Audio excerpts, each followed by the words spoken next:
आजपर्यंत माझ्या सुगरणगिरीबद्दल तुम्ही खूप ऐकलं, अर्थात माझ्याकडूनच. पण आज मात्र एक गोष्ट मी तुमच्यासमोर मनमोकळेपणाने कबूल करणार आहे. ती म्हणजे अनेकदा अनेक वर्ष प्रयत्न करून सुद्धा मला ढोकळा काही बनवता येत नाही. म्हणजे होतं काय, की अनेक जणांकडून रेसिपी घेऊन पाहिल्या, इन्स्टंट ढोकळ्याची पाकिट आणून पाहिली, पण माझा ढोकळा असा फुल्ला फुल्ला म्हणता म्हणता पटकन खाली बसतो आणि त्याच्या पिवळ्या चपट्या वड्याच होतात. तो ढोकळ्यासारखा दिसतच नाही. काय बिनसतं काही कळत नाही.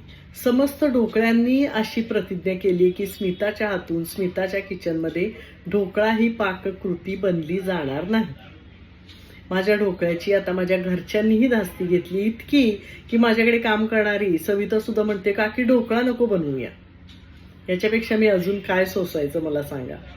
म्हणजे मस्त फुललेला स्पॉन्जी ढोकळा, त्याच्यावर खमंग बसलेली फोडणी, भुरभुरलेली हिरवी कोथिंबीर, असा ढोकळा पाहण्यासाठी माझं किचन सुद्धा आसुसलंय.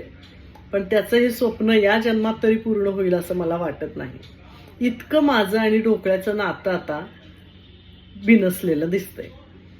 खूप वेळा खूप जणांकडे मस्त घरी बनवलेले सुंदर सुंदर ढोकळे मी खाते आणि मनातून इतकी हिरमुसते की आपल्याला का नाही असं बनवता येत.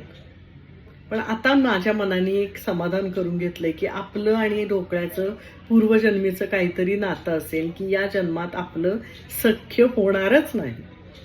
त्यामुळे विकत ढोकळा आणायचा, खायचा, कुणी दिला तर खायचा, त्यांचं कौतुक करायचं, मनातून हिरमुसलेलो असलो तरी चेहऱ्यावर आनंद दाखवायचा. हे सगळं मी हल्ली पार पाडते.